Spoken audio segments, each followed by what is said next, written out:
ये मेरा थोड़ा सा इस पे आपसे डिफरेंस है, इसलिए कि मैं इन लोगों को आपसे पहले से जानता हूं। जी।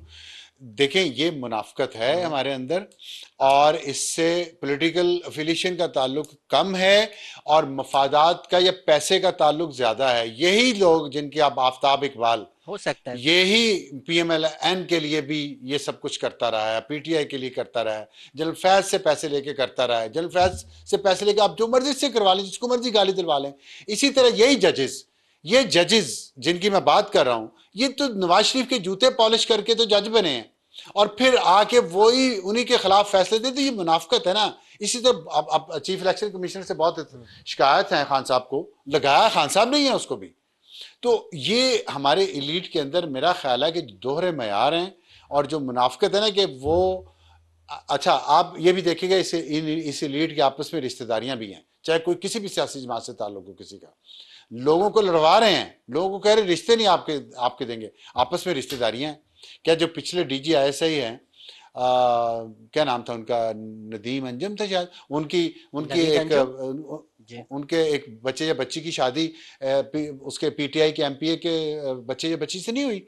तो लेकिन उधर से सारा एक वो प्रोपेगेंडा ये भी है कि बड़ा जुल्म का दौर चल रहा है। तो मैं ये समझता हूँ कि हमारी लीड की जो मुनाफकत है ना, और जो क्लासिज्म है हमारे अंदर, वो ये प्रॉब्लम ज्यादा क्रिएट करा। आप इस पे सोचिएगा। खैर, ये तो हम थोड़ा आगे चलें, अगर नहीं नहीं आपकी सर, बात और मैं सिर्फ मेरी बस इसमें सिर्फ मेरा कैविएट ये है कि मैं आपसे सौ हम्म फीसद अग्री करता हूँ। हमारी इलीट ये है, कभी कभी वो इलीट को ना लोग समझते हैं पूरा पाकिस्तान यही है, तो जो इलीट को गाली हम्म पड़नी चाहिए वो लोग कहते हैं पाकिस्तानी ऐसे हैं। नहीं नहीं, ये खास तबका, ये जो बाबू क्लास जो पहले कलोनियल बूट चाटती थी, अब दूसरे बूट चाट रही है, तो जी ये जी इंग्लिश जी, बूट हाउस बस पाकिस्तान में खुल गया है। बूट चाटने बिल्कुल वाले नहीं बदले, इनको गाली दें। सब सब पाकिस्तानी को गाली मत दें बस। बिल्कुल बिल्कुल यही। और इसी तरह लसानियत की बुनियाद पे भी जो जिम्मेदार है उसको कहें, जो कहना है, आम पंजाबी को ना मारें या आम सिंधी को ना मारें, आम पख्तून को ना मारें। खैर, अच्छा आगे चलते हैं। अब आम उर्दू स्पीकिंग को भी ना मारें। महाजरों के साथ भी बड़ा जुल्म हुआ है, आप ये ना हम्म। समझिएगा कि मुझे उनका ख्याल नहीं है। तो अच्छा, अब आप ये बताएं कि हाइब्रिड निज़ाम जो है इस वक्त चल रहा है, ये इससे हम सॉल्यूशन की तरफ बढ़ेंगे या प्रॉब्लम बढ़ेगा? क्योंकि आह। मुझे याद सर है, आपको सुहेल एक बात वड़ाई याद साहब करवा ने दूं, तो पुरानी लिखा बात एक याद लिखी थी करवा दूं, किताब। जी। पुरानी बात एक याद करवा दूं। जब 2008 में बेनजीर भुट्टो की शहादत के बाद पीपल्स पार्टी इक़्तिदार में आई, तो आसिफ अली जरदारी साहब सदर बन गए, यूसुफ रज़ा गिलानी प्राइम मिनिस्टर थे उस वक्त। शाहीन सहबाई साहब पाकिस्तान में ही होते थे, और अमेरिका का एम्बेसडर बनने की बहुत ख्वाहिश थी, वो जरदारी साहब के बहुत करीब थे, वो जो उन्होंने नहीं बनाया। तो उन्होंने मुसलसल एक कैंपेन चलाई न्यूज़पेपर्स में, जिसमें वो ये कहते थे कि जो खराबियां परवेज मुशर्रफ के दौर में पैदा हुई हैं वो इतनी बड़ी हैं कि फौज को खुद वो खराबियां दूर करनी चाहिए, और फौज को आगे आना चाहिए ये खराबियां दूर करने के लिए। हुकूमत ये क्लियर नहीं कर रहे थे वो कि हुकूमत को हटा के या हुकूमत के साथ। तो अब मुझे वो समझ आती है कि वो एक हाइब्रिड निज़ाम को प्रमोट कर रहे थे उस वक्त। आज वो ज़ाहिर है किसी और जगह पे हैं।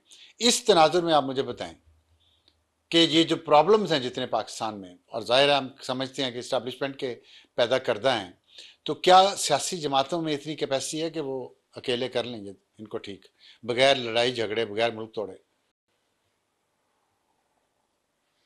सर इस पे हमारी जो पॉडकास्ट हुई थी उस पे भी एक लंबा डिस्कशन हुआ था।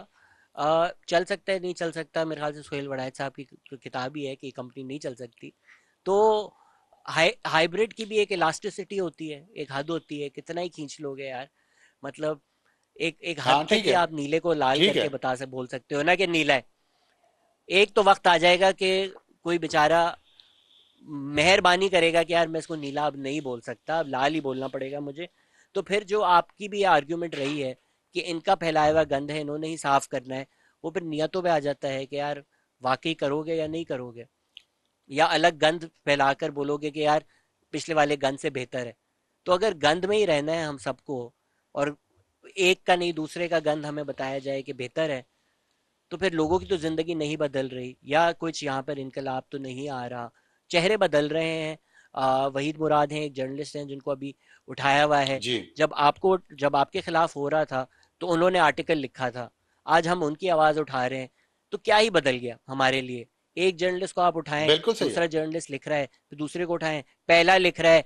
तो इस म्यूजिकल चेयर्स या इस गोइंग अराउंड इन सर्कल्स में अवाम की चीज़ें तो नहीं तब्दील हो रही। जहाँ तक ये सवाल है कि कुछ बदलेगा, उम्मीद पे दुनिया कायम है। आई डू थिंक कि एक रबर बैंड को आप एक हद तक ही खींच सकते हैं, टूटता है फिर उसके बाद।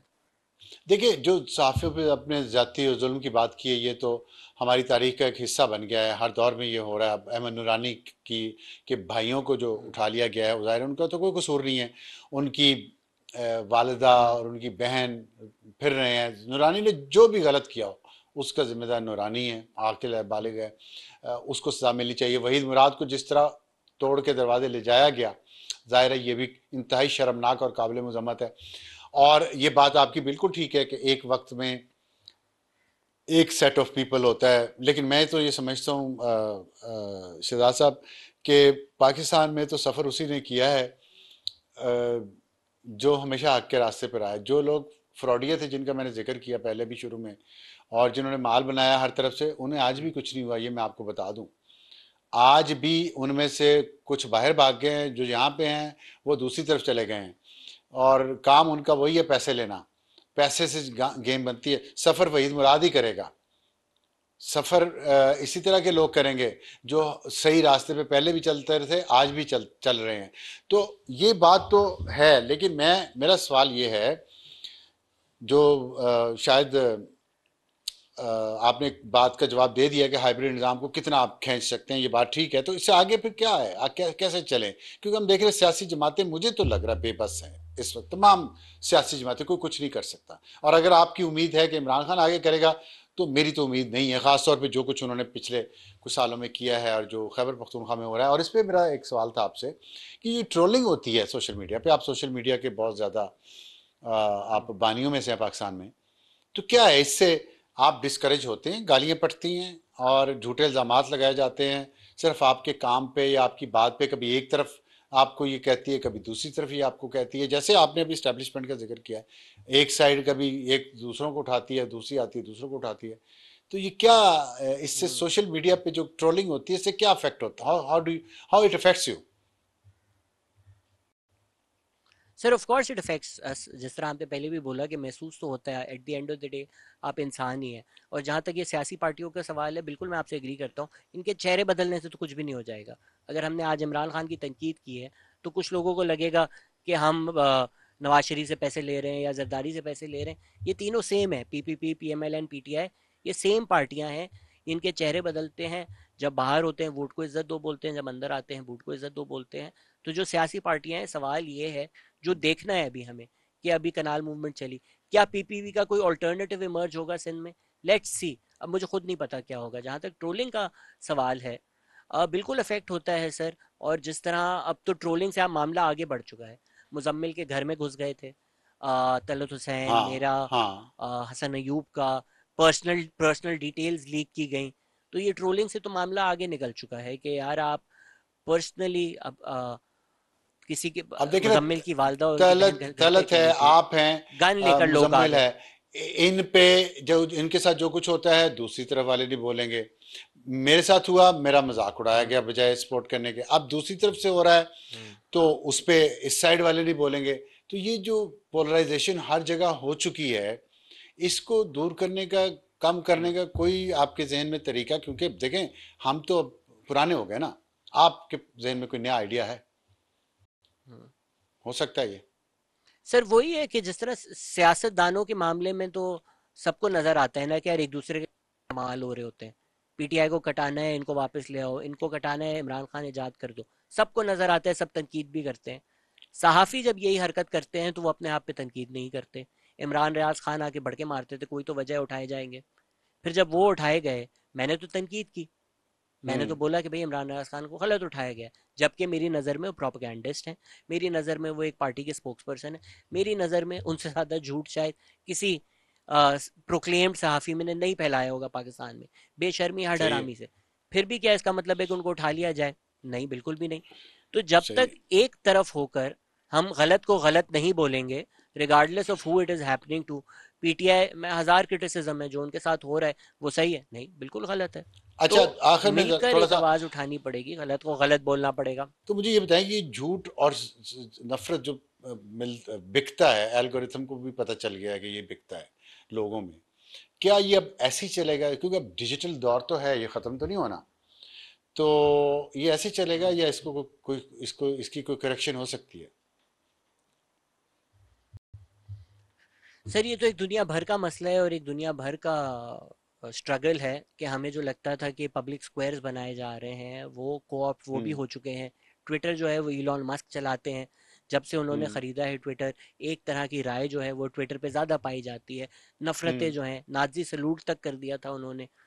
तो वो जो हम्म। पोलराइजेशन का आप हमारी सोसाइटी में जिक्र कर रहे हैं, ये पाकिस्तान का प्रॉब्लम तो नहीं है, दुनिया भर का प्रॉब्लम है। दुनिया भर स्ट्रगल कर रही है कि इसके साथ हमने कॉम्बैट कैसे करना है। अनफॉर्चुनेटली अभी जो गन साफ करने की बात हो या लसानी बात हो, उसके भी जो जवाब में आता है वो प्यार नहीं आता। अगर नफरत को हम बोलें प्यार से मैं हमने मैं मैं हराना इंटरप्ट है, इल्म कर से सकता हूँ हमने आपको? जहालत को ख़त्म करनी है। जी सर, जी सरकार। देखिए, आपने बात की है कि दुनिया भर का प्रॉब्लम है, मैं पाकिस्तान के बारे में ज़्यादा इंटरेस्टेड हूँ। पाकिस्तान में हम्म, जो ये पोलराइजेशन है, इसकी एक वजह इमरान खान है, सियासी लीडर है। आपके ख्याल में अगर आज इमरान खान हम्म। प्यार मोहब्बत के रास्ते पे चल पड़े, अमन के रास्ते पे चल पड़े, तो हमारे अंदर ये जो पोलराइजेशन है, जो नफरत है, जो गालियाँ हैं, ये कम नहीं हो जाएंगी? मेरे ख्याल से तो मुश्किल है कि एक इंसान एक तो इमरान खान से उम्मीद रखना ही मेरे ख्याल से मुश्किल है कि कोई इतने उनसे मायूस हैं उम्मीद आप रखे उससे? कि वो ये करेंगे, तो ये होगा नहीं। सर आप भी हैं ऐसा तो नहीं है कि हम अकेले हैं नहीं, इस मायूसी मैं की नहीं, राह मैं में। मायूस नहीं हूँ, मैं आ, ऑनेस्टली स्पीकिंग, मैं समझती हूँ शायद मैं देखिए, मैं अल्लाह पे बड़ा मेरा ईमान मजबूत है, और मैं सोचता भी हम्म, रहता हूँ, क्योंकि मेरा अपना दिल बहुत बार बदला है बात चीज़ों पे। तो मैं समझता हूँ अल्लाह इंसान का दिल बदल सकता है। हम्म। तो हो सकता है उस उनका दिल भी बदल दे, वो कहीं यार मेरे मुल्क ने बहुत सफ़र कर लिया, और इस एज में जाके देखिए, आप उस एज पे नहीं पहुंचे ना जिस पे मैं पहुंच चुका हूँ। इंसान को याद आता है कि यार पता नहीं कितनी ज़िंदगी है, सर कब चले जाना है, रिगार्डलेस, चलो अच्छा छोड़ के जाएं कुछ। रिगार्ड ये नहीं सोच सकते वो?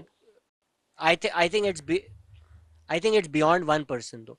आई डोंट थिंक इमरान खान कुछ कर सकते हैं, कैसे? क्योंकि सिर्फ उनका तो नहीं है ना, सिर्फ उनकी तो नहीं है पोलराइजेशन, सिर्फ उनकी तो नहीं है हम्म। नफरतें। हम्म। और भी बहुत लोगों की हैं इस नहीं, वक्त ही जो इज द औरतों के लीडर ना, बारे में वो लीड सीएमएलएन करता है, वो जो एसोसिएटेड बोलता एंकर्स है हैं। सो लोग फॉलो करते हैं, जो कहता है लोग फॉलो करते हैं, वो कहना बंद कर दे, वो उल्टा सर तरफ चला जाए तो क्या होगा? हम शहबाज गिल को बुरा भला कहते थे उनकी ज़बान की वजह से।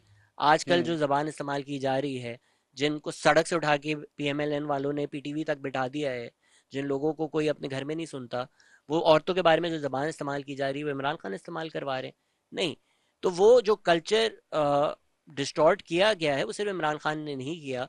वो फातिमा जिन्ना के हम्म। खिलाफ भी बोला गया था, वो बेनज़ीर भुट्टो के खिलाफ भी बोला गया था।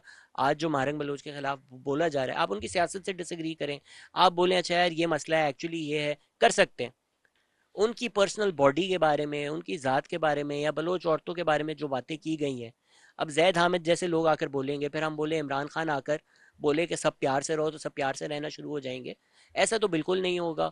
इमरान खान ने एक जलती हुई आग पर केरोसिन ज़रूर फेंका है, लेकिन इमरान खान अब वो आग ना उन्होंने जलाई थी, ना वो बुझाने की काबिलियत रखते हैं। दीज थिंग्स आर अच्छा, way beyond Imran Khan, and to ठीक है, थिंक ही हैज़ अ ठीक है। Magic won't is is not right. लेकिन एक चीज़ बताएं, इसमें जाहिर है इस्टेब्लिशमेंट पे क्रिटिसिज्म होता है, और इस्टेब्लिशमेंट में फौज भी है, जजेस भी हैं, मीडिया भी है, सियासतदान भी हैं।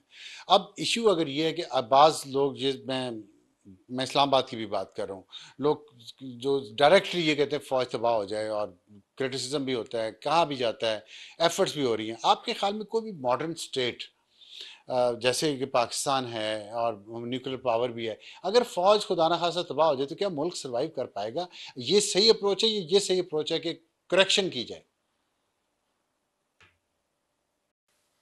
सर ये बहुत हम एक्सट्रीम वाली आर्ग्यूमेंट कर रहे हैं, जिसको अंग्रेजी में थोड़ी स्ट्रॉ मैन फैलेसी बोला जाता है, कि अगर कोई तनकीद करे कि अच्छा भाई कनाल ना बनाए, तो उसका जवाब ये तो नहीं हो सकता हम्म। फौज बर्बाद हो जाए। तो जो आप भी एग्री करते हैं मैं भी एग्री करता हूँ, जो एक कॉन्स्टिट्यूशन अगर बना लेकिन लिया है, उस आजकल पर कहा एग्री कर ऐसे ही जा लिया रहा है, है, कहा उसमें ऐसे जो ही जा रहा सबके है। सर हर ये तो इजी आर्ग्यूमेंट्स होती है ना कि तो फिर कोई भी इसको चीज की आप कैसे, तनकीद करें तो इस इसका मतलब इस है कि आप नौजवान तबाह कर की, दो। इस नौजवान को कैसे हम कहें, समझाएं कि क्रिटिकली सोचें और इस तरह जज्बातियत से ना सोचें, लॉन्ग टर्म सोचें, क्योंकि जिंदा तो अब उन्होंने रहना है ना, जिंदगी तो उन्होंने गुजारनी, हमने तो गुजार ली। कैसे समझाएं नौजवान को फिर ये? ए, सर ऐसी जैसे कोशिश, जो मेरी नज़र में सही कोशिश है वही है जो मैं कर रहा हूँ, कि पर्सपेक्टिव्स हों, बातें हों, हम्म। एक दूसरे से गुफ्तगू की जाए, किताबें पढ़ी जाएं, इल्म हासिल किया जाए। जितनी तारीख ज़्यादा बताई जाएगी उतना मेरे मेरे नज़र में पर्सपेक्टिव लोगों को ज़्यादा मिलेंगे। तुम गुफ्तगू करें, एक दूसरे से बात करें। ये जो आइडिया है कि शादियाँ नहीं करानी, इधर नहीं करानी, इसी से नफ़रतें पैदा होती हैं। इन चीज़ों को ख़त्म करें, एक दूसरे के साथ बैठें, एक दूसरे के साथ गुफ्तगू करें, बोलने की जो हिम्मत रखते हैं सुनने की भी हिम्मत रखें। इससे चीज़ें बेहतर होंगी। कल नहीं हो जाएगा, परसों नहीं हो जाएगा, एक लंबा मसला है। एल्गोरिथम्स का एक अपना मसला है जिसकी वजह से इको चेम्बर्स बन रहे हैं। वो एक ग्लोबल लेवल पे चीज़ें बेहतर होंगी इंशाल्लाह। पीपल विल फाइंड अ वे। ना हमने सोशल मीडिया बनाया था, ना हम उसको सॉल्व कर सकेंगे। जहाँ तक हमारी बात है, आई थिंक सब अपनी ज़ात की हद तक एक दूसरे से दोस्तियां करें, प्यार करें, मिलकर बैठें, सुने समझें एक दूसरे को। आपका घर बेहतर होगा इससे, घर से फिर मोहल्ला बेहतर होगा, मोहल्ले से फिर शहर बेहतर होगा, शहर से तो फिर मुल्क शहजाद, बेहतर होगा। क्या शहजाद गयास आज ये समझता है कि वो अपने मुल्क के मुस्तकबिल से पुरुमीद है, और जो बातें हो रही हैं कि ये मुल्क रहने के काबिल नहीं रहा, ये टूट जाएगा खुदा ना खास्ता, do you buy into these theories, और यू थिंक कि नहीं ये चीज़ें ठीक हो जाएंगी? उम्मीद तो, दुआ तो हमेशा इंसान करता है कि चीज़ें ठीक हो जाएंगी। अगेन वही स्ट्रॉमैन वाली बात है, कोई अगर बोलेगा आपकी गट नुकसान नहीं है, फीलिंग क्या गलत है? हो रहा है, तो जवाब होता है कि नहीं, मैं वही कह रहा हूँ कि सर ये जो फौरन ही हम ना एक्सट्रीम पे चले जाते हैं कि अलग हो जाएगा। नहीं भाई, अलग होना, मुल्क बनना, ये एक बहुत एक्सट्रीम एंड्स होते हैं। मुल्क टूटने, इतने देख चुके आगे हैं ना। जाने की हमें ज़रूरत नहीं है। लोग, हो जाता है अगेन, तारीख में मुल्क बनते हैं, मुल्क टूटते हैं। Not the end of the world, but the idea कि कल टूट जाएगा, परसों टूट जाएगा, ये सेंसेशनलिज्म लोग फैलाते हैं व्यूज के लिए। मुश्किल है, इतना आसान नहीं होता मुल्क बनना, इतना आसान नहीं होता मुल्क टूटना। Hopefully things will get better. क्या मैं पुर उम्मीद हूँ? I do think it will get darker before the dawn. I do think हम अभी एक डार्क पाथ पे हैं। बट यू सी अभी द तो डॉन, थोड़ा बट और यू सी द अंधेरा डॉन मुझे देयर। नजर आ रहा है अब। You always have to pray for the dawn at the end of the day. ठीक, You can't तो expect बहुत an अच्छी बात eternal है। night.